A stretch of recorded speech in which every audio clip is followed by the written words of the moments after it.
Welcome everyone. This is the MasterClass. My name is Patricknazareth. I have around 30 years of teaching experience and I'm here to help you with your doubts, should you have any.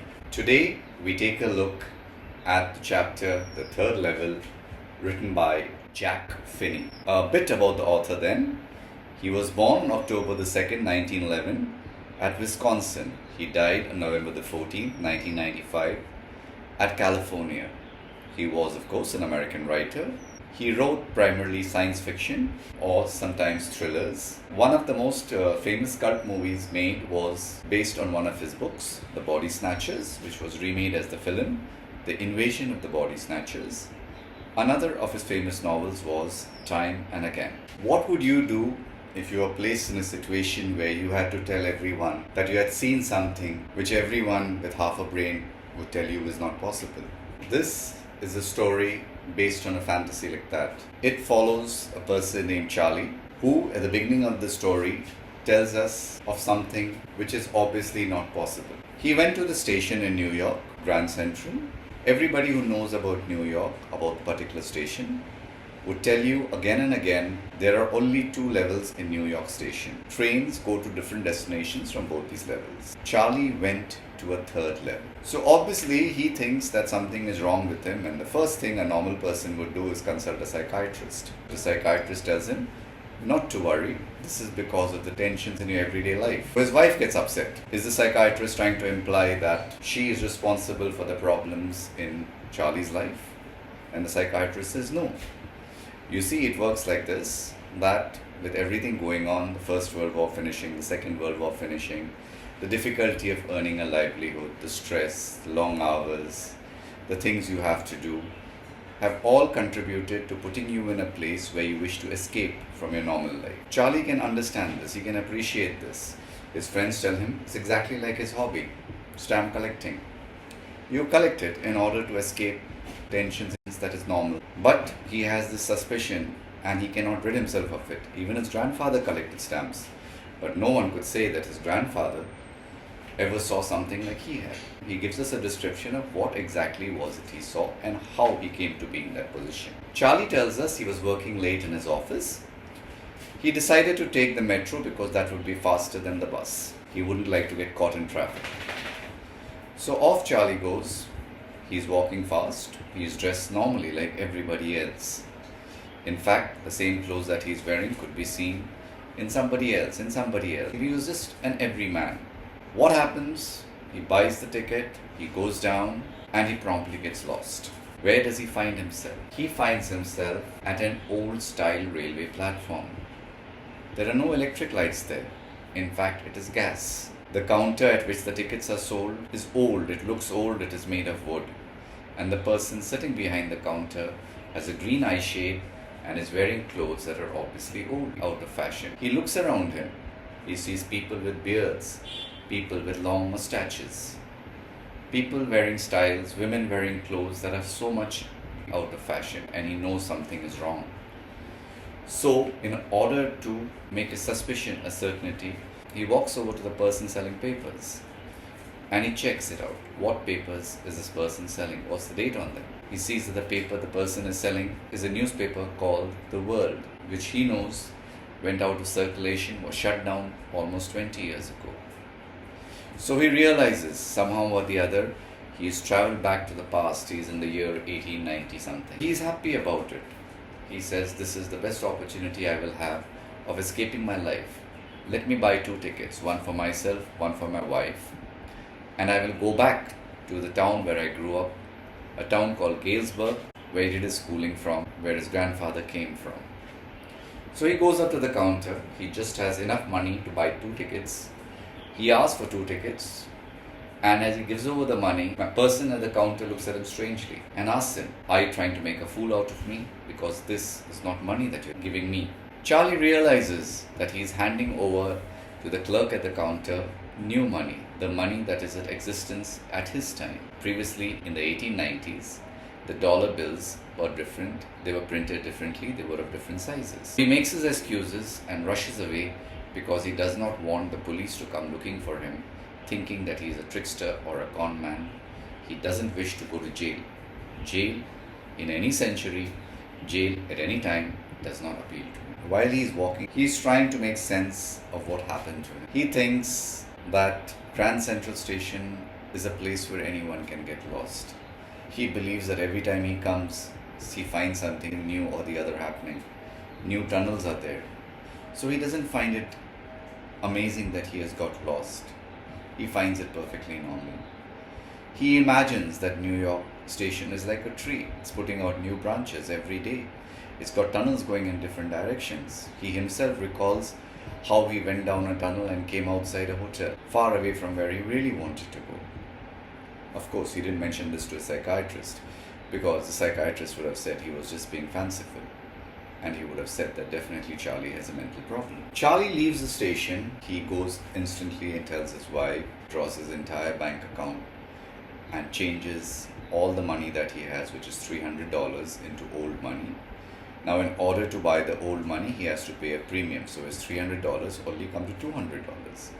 It doesn't really bother him, because he knows that in the 1890s, the prices of things were far cheaper than what they are nowadays. To give you an example, the price of gold in the 1890s in India was about 5 or 6 rupees. Today, it would be a lakh of rupees. So money doesn't really hold much value in the past, because the amount of money we earn now is worth far more in the past than it is today. But try as he might, he cannot find the third level again. He cannot find the station. And now we hear that even his wife Louisa is joining him in his search for the station. Why is that? Because you remember Charley told us about his grandfather who collected stamps, and it became Charley's hobby. He tells us about something being a first day cover. What is a first day cover? When new stamps are introduced for the first time, a member of the public goes and buys it, and he mails that stamp, he mails a letter to himself. There is nothing inside that letter, it's just a blank sheet of paper. But when it is mailed to him, the post office stamps it with the time stamp. And that is proof of the day the stamp was released. Going through his stamp collection, he finds one which he doesn't remember. He knows what he has collected, he knows what his grandfather has collected, and he sees something that's out of place. What does he do? He tears it to see what is inside. And inside he finds a letter from his friend Sam, who tells him, listen, I didn't believe what you told me. But over time I got to thinking, what if what you were saying is true? So I went looking, and what do you know? I found it. Please come and join me. It is so much more beautiful here today than it is now in our time. People are so relaxed, everyone is so happy. Come on down. He goes looking what exactly happened to Sam. We get to hear that Sam has sold everything, taken around $800 of old money, and vanished. Charley is happy for him, because Sam has said that he would like to start a business. Hay, feed and grain. Who needs hay, feed and grain? He's obviously catering to the horses that are in use at that period. And he has to. You know why? Sam Weiner, Charley's friend, is actually a psychiatrist. Psychiatry has no place in the professions of the past. And seeing the letter, reading the letter, Louisa and him keep on trying to find the third level. Do they find it? Who knows? Who are the characters in this story then? Charley, who is both the narrator and the so-called hero or protagonist of the story. He's an ordinary man living in modern New York who suddenly discovers a window to the past. His wife, Louisa, who is obviously worried about her husband if she believes that he is seeing something out of the ordinary, but helps him with his search when she finds the evidence she requires in the letter. Sam Weiner, who is Charley's psychiatrist friend, who first does not believe in him, but then discovers that there was indeed a third level and vanishes. There are two main locations in this particular story. First is contemporary New York, as written in the time of the story, which is in the 1950s. Grand Central Station is basically a confusing maze where people get lost. The second setting is the third level, or 1894 America, where we learn about how people lived years ago in 1894 and how it is such a contrast to the world in which Charley lives in. What are the literary devices that are used to tell us the story? The most important, magical realism. We are presented with a story so fantastic that it just cannot be real. But the details of everyday life are very, very real. The author creates a world which is at the same time full of magic and filled with the details of life that we go through every day. The second device used is first person narration. Since Charley is the person who is effectively telling us the story, we follow him. We understand his bewilderment. We understand his anxiety. We understand when he starts questioning himself whether what he's seeing is right or wrong. We understand how he's able to understand his own friends and his wife when they doubt him. And finally, when his story is confirmed by none other than a psychiatrist, we can see the wonderment. Third literary device is ambiguity. What is ambiguity? We are forever left in a state of suspense. Has what Charley's seen actually existed? Or is it something that only is in his mind? Can it be real or is it a dream? And we are asked to decide for ourselves whether or not Charley actually saw that, or Charley dreamt he saw that, or it is simply in Charley's mind. Then we come to irony. The irony in the fact that Sam Weiner, who is supposed to be Charley's psychiatrist and friend, a psychiatrist is all about rational thought, logical process. How can he believe his patient? He should help his patient through mental difficulties. But here we see a psychiatrist who listens to what Charley has to say, gets influenced by what Charley has to say, and ultimately does what Charley wants to do, which is travel back into the past. Then there are the symbols used. Symbols like the Grand Central Station, where we are told of a variety of staircases, tunnels, corridors. This symbolizes the choices that we face in life, where every choice that we make sends us down a different path. Every choice that we make influences our future. Stamp collection as a hobby is a symbol about how a hobby can be both an escape from everyday life and also act as a bridge to the past. The letter that is sent by the psychiatrist using the method of the stamp collection is evidence that can be touched, evidence that is physical. So it actually bridges the gap between past and present. Then we look at the detailed imagery that Finney uses. The brass spittoon, the open flame gaslights, women in leg of mutton sleeves. Each phrase that he writes about brings that part of the 1890s alive to us. Finally, we have a circular narrative structure.